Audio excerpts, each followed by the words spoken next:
Everyone, Miss Kelly here. Welcome to your Parents Guide to Picture Week. Okay, so let's start talking about our hairstyles. Two hairstyles for our show this year, low bun and low pony. Some of the supplies that you will need are a hairbrush and a comb, a gel and hairspray, hair ties, bobby pins, and a hairnet. Try and find ones that match your hair color. There are three hairstyles that our dancers will be wearing: low bun, low pony, and if your dancer has really short hair, we need you to get it nice and tight away from their face and neat in the back. Lots of hairspray, lots of snappy clips. Next is going to be your bun and ponytail tutorial. All right, hi dancers, how are you? We got Izzy here today and she's gonna be our hair model. We're gonna talk about how to get that hair in a low bun.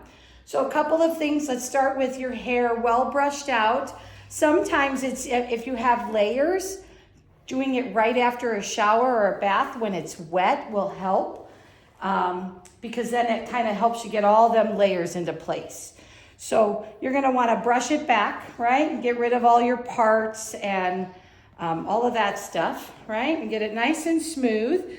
If you find you have a lot of flyaways, we're gonna wanna do maybe a little hairspray or some gel on the sides. But Izzy's got pretty smooth hair here today. So Izzy, can you put your chin down just a little bit for me? Good.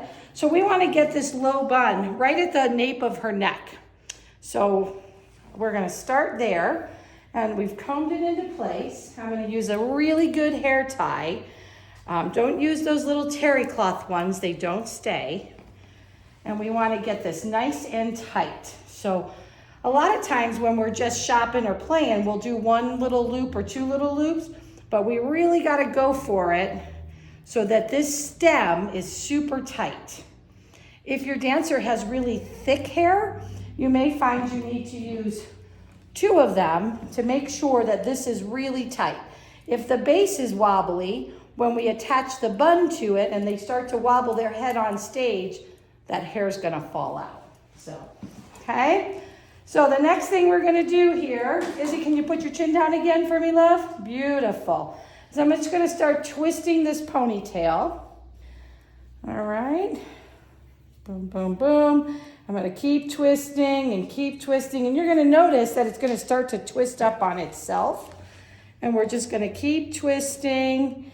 And since she's got longer hair, I'm gonna start putting my bobby pins in just a little bit before I'm done. So I'm gonna go bobby pin down till I hit the scalp, and then I'm gonna turn and push it into the stem. And we're just gonna keep going. See how that kind of held that a little bit for me? There we go. And then I'm gonna tuck this little tail in. Boom, boom, boom. Get myself another bobby pin. Down and twist. Okay, so that's kind of in place, but not enough. So the next thing we're gonna do is take a hairnet, good old fashioned lunch lady hairnet. You can buy them at Walmart, 3-pack for $1.89. And try and find one that's close to your hair color, right? And we are just going to wrap it around a few times, and that's gonna help hold it all in place. And now I'm gonna really bobby pin. I'm looking at probably adding 8 more bobby pins. And we're gonna think 12, 3, 6, and 9, 2, 4, 8, and 10. So 12 o'clock, we're going down and turn and push. Whoops, I just dropped a bobby pin. And then we're gonna go 3 o'clock down and twist and turn. There we go. We're gonna head over to this other side and we're gonna push this in down and twist. I'm gonna push hard, kiddo, sorry. And turn. See how we kind of pulled that bun down a little tighter to her head? Can you put your head way down so I can get at the bottom? Perfect. And I'm catching a little bit of that hairnet, a little bit of the bun. Ooh, kiddo, I'm sorry if I scratched your head. So let's get it off of the bobby, off the hair. Whoops, we missed it. Let's try again, because I think we hit the ponytail holder. and into the stem of that ponytail is where we want to get to. Perfect. Shake that head really, really good. Is that bun going anywhere? Nope, it's not. All right, so if we see that we have any puckers, we can put them in place. But she's looking pretty good here. So, boom, boom, boom. Excellent. Now, Izzy doesn't really need these, but dancers that have layered hair may end up with like some pieces that want to fall out here on the sides, or maybe they have some wispies. These little snappy clips are my favorite, and you can find colors that match your hair, right? And then we can just take the snappy clip and grab a hold of those little ones that want to fall out and snap them down so they stay where they need to. We can even do this with bangs. If somebody had some bangs we needed to get tucked back, right? And then wherever we needed them, you could put a couple on there. Oh, I'm sorry, kiddo. Push, right? Couple squirts of hairspray to hold it all in. And ta-da! Yeah, she looks fabulous. Let's get the back. Now she's got a nape of the neck, a low bun, right?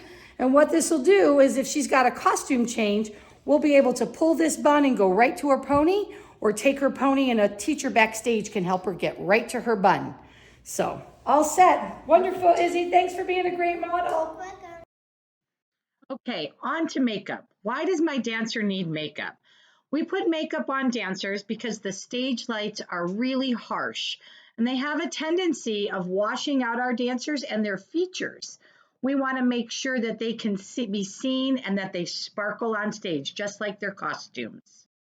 Okay, let's start out our makeup. Everybody's going to need a little bit of foundation, something complementary to your skin tone that will even out your complexion. Some dancers may need to enhance their eyebrows a little, and then you'll want to pick a complementary eyeshadow for your costume and skin tone. All right, so some of our older dancers may want to use an eyeliner and some mascara to brighten up and open up their eyes a little, and every dancer should use a little bit of blush. All right, now the final steps are going to be a little bit of lip liner and some lipstick. Pinks and reds are usually the most popular colors on stage, and then a little bit of powder to hold it all into place. All right, on costumes. So every dancer that has a costume change will need nude undergarments, either a leotard or panties and bra. Please leave your polka dots and lime green fancies at home. We don't want to see that through your costume. All costumes will need some form of tights, either a footed or convertible tight or a footless tight. Please check your costume information sheet. We are on to our dance shoes. Make sure you have the proper shoes in the proper color and that they're clean and ready to perform in. Shoe details will also be on your costume information form. If you have questions about what to do, you can email us or call or ask your dance teacher. We're here to make sure you're ready to get your game on. Let's have a great recital.